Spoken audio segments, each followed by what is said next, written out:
Welcome, boxing fans. Thanks for joining us here at Combat Talk Radio, found at combattalk.fm. We welcome you back. We're going to crash course through our weekend of boxing that we got on deck. And just as a side note, if you are one that's on the move, we do publish this to our radio station, which is Cool Tunes Radio, cooltunes.fm. If you want to listen, you can listen to that on TuneIn Radio if you have it on your car. And I think Tesla owners will be able to do this. I think most people who watch boxing don't drive Teslas. I'm putting it out there just in case it is something of interest. A throwback of the old days of listening to boxing on the radio side. And there will be the occasional time when I'm going to do live commentary. If it's a signature enough event, then I'll do live commentary. Unfortunately, there's a lot of crap out there. And so I don't do it for every fight because there's a cost, obviously, on the streaming side. As a side note to that as well, I have signed up a ProBox TV account. I do recommend checking out ProBox TV. It's right now it's free for some damn reason. I don't know why, but it's free. So you can go in there, create an account. It doesn't even let you put in a credit card. So I don't know what's going on with it, but I'm not complaining. But ProBox TV's been putting on some really good events, and most importantly, they actually celebrate their freaking ring girls. They actually, the ring girls are put on display. It's like the old days of streaming where they'll show, or it's cable, where they'll show the wide shot of the ring. You can see the ring girl walking around, waving at the crowd, and sometimes they'll spotlight the ring girl. But you think it's a small thing. It's not a small thing. The reason that matters to me so much is because you got to understand that the ring girls, they're helping sell the damn thing. Okay, so part of what people don't understand about boxing, we'll get into our weekend. I want to rant a little bit. Part of what people don't understand about boxing and the decline of boxing had always been a spectacle. It had always been a show. It's not just about the fight. The fight is only one small aspect of the bigger picture. You got to look at the bigger, setup. The setup was always about the spectacle. Why do you think they do press conferences? Why do you think they do the face-offs, knowing, in most cases, these guys don't hate, or gals don't hate each other. They're not angry at each other. 99% of the time, they're buddies. They're going to shake hands. They're smiling. They're laughing. It's all for show and photos and pageantry. That's what it is. You take that and you take the promotion tours, going around, promoting it, going to radio stations, promoting it, what used to be TV talk shows, promoting it. Then when you get to the night of the event, what is it? It's I don't do this, but the liquor and the food, or if you're with buddies, or if you go to a bar, right? You're together and and it's an event. It's an event. It was more about the event than the fight. The fight was obviously a thing, but it was the coming together. The ring girls were always part of the package. They were always part of the promotion, always part of the sell of why you should pay attention, because the target demographic for boxing historically had been your 18 to, let's say, 40-year-old male. That was always the target demographic. What they did, I saw this on Showtime. That's kind of why I'm glad they went away. They would just not even show the fucking ring girls. They would focus on every damn thing else, every guy in the place, but never show a ring girl. You would never even see the ones that would stand behind the fighter. Like, it was a joke. DAZN does this crap. ProBox is throwback. So I'm recommending ProBox. They didn't pay me. I'm recommending them. If you're a boxing fan, check out ProBox. You can't beat it, because right now, for whatever reason, it was free for me. So you can't beat that. And I'm always a big fan of boxing the way it used to have been. So check them out. BKFC is doing the same thing. They promote their ring girls. So no matter what, I am recommending the throwback type. I'm never going to support that Amazon, which is the big news, the Amazon PBC deal. I'm not going to support that crap because it's pay-per-view. You're still forced to pay over $40 in addition to the Prime. They said that you don't have to have the Prime subscription, but we know where it's going. We know it's going to go to where you're paying boatloads of cash just for the privilege, quote unquote, of watching PBC fighters. It's never going to work. Even Paulie Malignaggi said the same thing. Why is this pay-per-view? It's not a pay-per-view event. It's not, folks. So I'm not supporting that. That's why I'm spending the first 5 here talking about ProBox TV. Check them out, probox.tv online. Sign up for an account. Check out their streams. You can also see their historical fights. Let's go ahead and get in our weekend of boxing. We got some fights happening today as I record this, and some fights happening Thursday. We're going to get through those pretty quick. Let's start out in Wembley in London, the UK. 12 rounds of light heavyweight action. This is showing on the Peacock in the US. Terrible. And Sky Sports in the UK. I have no idea why they chose Peacock in the U.S., honestly, because that's yet another service. So you got ESPN Plus, you got Peacock, you got DAZN, you got ProBox, you got Sky Sports. There's too many freaking all these different services, and they don't come together so you have one place to go for all your boxing. Whoever is a billionaire that's smart enough, that's what you should go after, is to say, you know what, I want one platform that just receives streams from all these different things in one unified source so I can sell it to fans. I digress. Anyway, 12 rounds at light heavyweight action. Josh Buatsi makes his return against Dan Aziz, and this is a great fight, folks. If you like the light heavies and heavies, great, fantastic fight. Both are good dudes. Both are undefeated. Both are dominant. Dominant wins. You can't get any better than this one. It's matched really well. Experience is roughly equivalent. This is a hell of a fight. People aren't really talking about it because they're unknown. They mostly only fight regionally. And so because they're unknown, they don't get the screenplay that you might expect out of the fighters. But I'm telling you, you definitely want to check this out if you get a chance. And I'm sorry it's the cock on US. I'm sorry. And Sky Sports in the UK is pretty good because they don't charge you a boatload of cash. But definitely check this one out. I'm going to lean. This one's hard. This one's really hard. It hurts my heart on this one because they're both so damn skilled. I'm going to lean ever slightly towards Aziz, and that's not dinging on Buatsi. Aziz feels like he has a little bit more on the precision side. It seems like he's a little bit better at landing the shots when he needs to. Buatsi's really more about when he does land, it's going to hurt more than what Aziz can pull, but Aziz feels like he's a little bit better on the accuracy. That's my tinfoil. Most people completely emphatically disagree with me, and they think Buatsi's going to just destroy this dude, and I just don't agree with it. Maybe that happens. I don't personally see it. In my personal opinion, I think that they're underrating this dude. We'll see what happens on that one. Same event, undercard, 12 rounds at super lightweight action. Adam Azim fighting Enoch Paulson. Azim is the one that, he fancies himself the next coming of Nassim Hamed. And I said, you're promoting this dude wrong, and he's going to get hurt if you don't be a little bit careful. Paulson is the one that possibly could upset the cart. Do I think he doesn't? No. I think Azim's going to blow this guy out. They're both undefeated, but Paulson's not fought anybody of any note. He has a paper record, in my personal opinion. And, I think Azim's just going to destroy this dude. I suspect it's going to be some kind of a knockout or stoppage sometime prior to the 6th round is my guess on that one. Azim's a good dude. I feel like they're matching him to a point to make him look good instead of to make him stronger as a fighter. Same event undercard, 10 rounds at lightweight action. Caroline Dubois fighting Miranda Reyes. Caroline Dubois, of course, is the younger sister of Daniel Dubois. And Caroline's been a little bit more successful than her brother. And I'm a Reyes fan. I like Reyes a lot.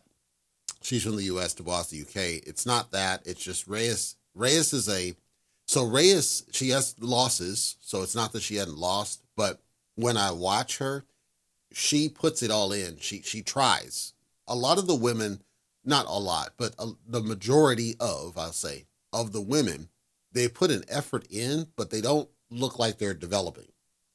Reyes looks like she's trying to get better. She looks like she's trying to improve. So when she goes out and she's working, it looks like she's trying to get better as a fighter. And I can't help but respect that. That's not saying Caroline's not doing that, because she is, and she's young and she's got her career ahead of her. That's why I love the fight, because they're matched well. They're early in career. They're both young, because, usually the women are older by the time they get matched up like this. So it's good that they're young and they're in their prime. And Caroline's a southpaw. I do think Caroline's going to deal with Reyes with ease on a decision. I do see that. Most online agree with me. I see that Reyes is not going to have enough for Dubois. And and I don't think she's going to hear this, but if Reyes ever hears this, what I would say to you is, I don't think you have any chance against Caroline here. I frankly don't. But I want you to use this fight as an opportunity to improve, because I do see something from you. And this is it's so early. Don't let it get you down. If Caroline's just able to get past you with ease, don't let it discourage you. I think you have your whole career ahead of you, and there's more you can offer to the business if you're willing to stick it out, is my message.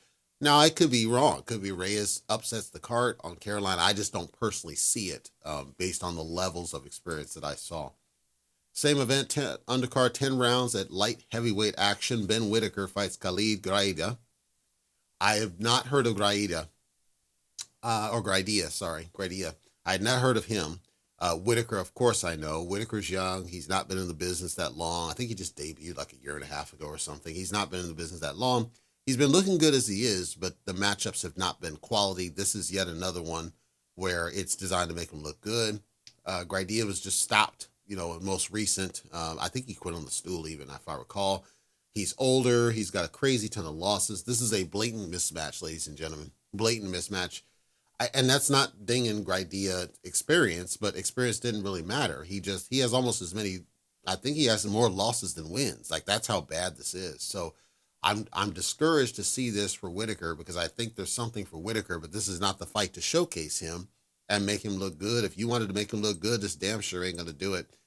So hopefully there's some excitement or something to offset the terribleness of that fight. I don't see it, but yeah.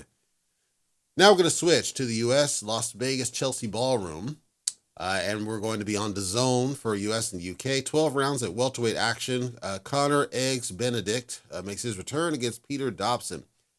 Conor Benn he's still being chased around by UCAD and the BBBOC, trying to get licensing things sorted out because of the failed drug test that he did, where it was claimed that it was due to eggs, and he denied that. And of course, he came back recently, fought down in Florida, I think it was, and went the full distance with a guy when he was fully clean. So we don't really know what's happening with Conor Benn. Meanwhile, Dobson, let me tell you something about this fight, and the reason I think it's a great fight and worth your time to check it out if you do. I think my DAZN membership's still active. I might try to check this for now. It depends on if it's too late. What's the time on this business? Let's see, 3 p.m. Oh, yeah. So not that long from now. So let's see, so about 8 hours from now-ish. Ring walks at 4:30 my time. So I might even try to see if I can check this out, because it's in the middle of the day, which is sick. I like that. So, all right, here's the thing on this fight, okay? Again, Conor Benn, most recent fight, he went the full distance. He could not get the guy out of there. Yes, it was a durable opponent, but the point is he was clean drug test, and people speculated that his blistering knockouts that he did against tough opposition was due to drugs that he was taking, and when he's not on the drugs, he's no longer able to get him out of there like he did before. Conor Benn's being positioned as a future star. I can't say that he is or isn't yet, because he hasn't fought anybody that's the upper level. Obviously, Algieri, Van Heerden, these are decent quality wins. I wouldn't put them at the upper echelon. So we don't know exactly what he is.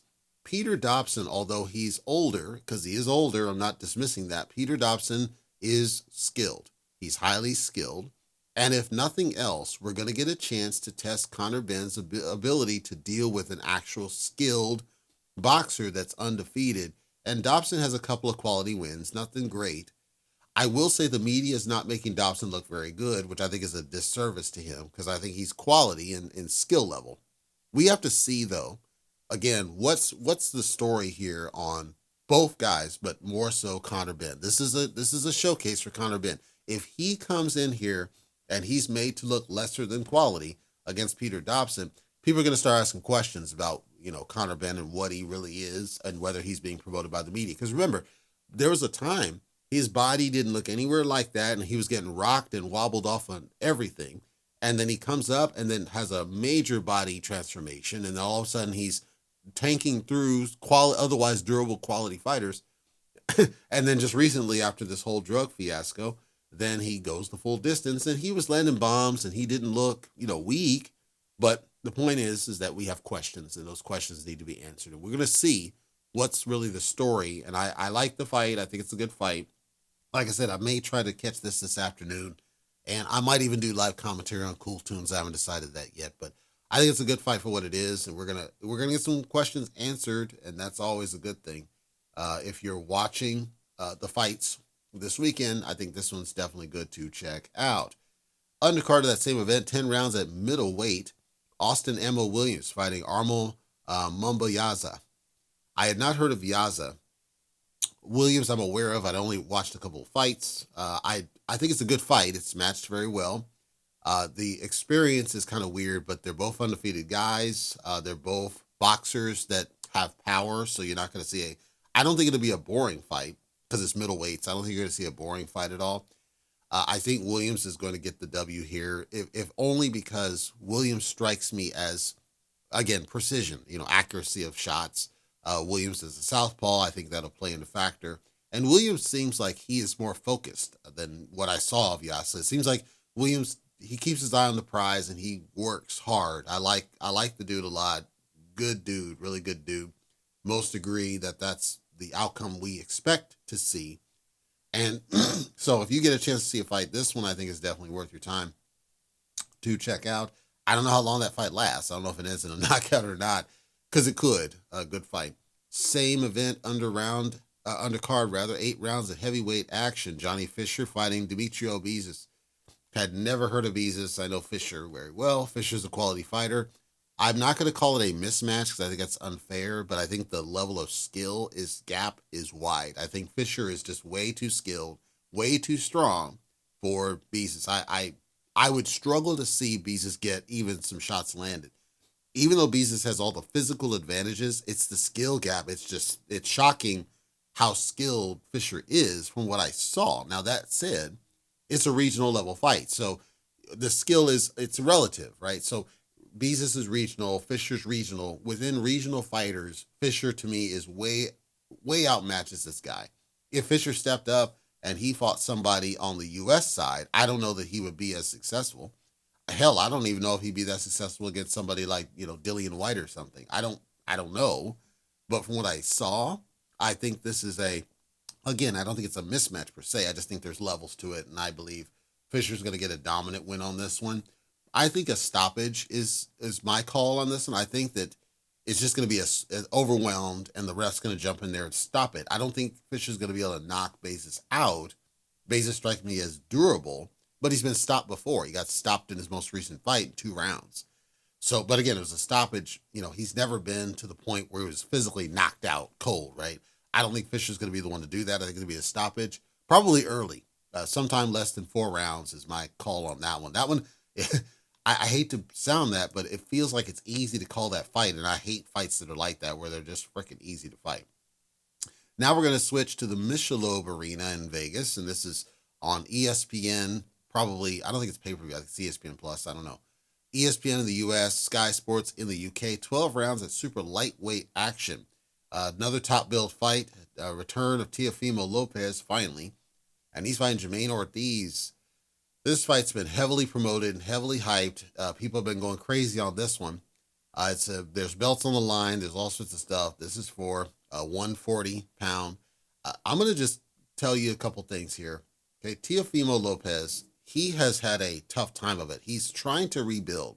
Okay, he's going off of his performance against Josh Taylor as some sign that he's back in the game because he beat the lineal champion at the time. And certainly there is that message, but you got to look in perspective. This is a guy that got beat by, CM Punk Cambosos and then struggled against Sandor Martin and arguably should have had a loss against Sandor Martin. We can say, well, what about this fight? What about that fight? That's fine, but Sandor Martin's quality, but if you look at the two, he should not have been struggling against Sandor Martin. And then, of course, Cambosos. People talked about Will's health issues with Cambosos. I understand that. What I'm saying is mentally, he's not the same dude that he was. That's my point. So when I look then at Jermaine Ortiz has the one loss and he has a draw on record. Jermaine Ortiz is a solid boxer. The one thing about Cambosos is that he's a solid boxer. The one thing about Sandor Martin is that he's a solid boxer. So, and then the close against Lomachenko for Teofimo, a solid boxer. The only ones who have troubled Teofimo are solid boxers. So people online think that Teofimo is going to blow this guy out. I do emphatically disagree. Even if he does win, I think he's going to be tested again. I believe that Ortiz is going to show some stuff, again, where Teofimo just struggles a bit at points. Even if he does get the W, again, it's going to be one of those where it continues the mantra where when it's a true boxer, for whatever reason, Teofimo's not able to hang it. And that may be mental. I don't think it's a physical thing. I don't think it's a lack of skill. I think it's mental. His focus is if you're the kind of guy that's going to take his shots and stand in front of him and do what he wants you to do, he's all there. But if you're a boxer where you're making him think, he gets frustrated in there and then he loses focus. So I'm not calling an Ortiz win, although I wouldn't dismiss it. I'm not calling that. I'm saying If I believe Ortiz is one that could show more chinks in the armor for Teofimo Lopez. And if that happens, we got to start asking questions about whether I'm right on his mental. If Lopez is not all there mentally, that means anytime, statistically, anytime you match him against a pure boxer, he's going to struggle. Some will say, well, he got the W. That's fine, but you still got to ask the question of, well, geez, this dude every damn time. Other than that, other than the statistics I just talked about, it's a fantastically matched up fight. Roughly equivalent on both sides. Teofimo has the loss too, so I like the fight for what it is. And I like it's a big level fight and it's worth your time to check that out. I'm just calling out these things because I think they're things we're talking about.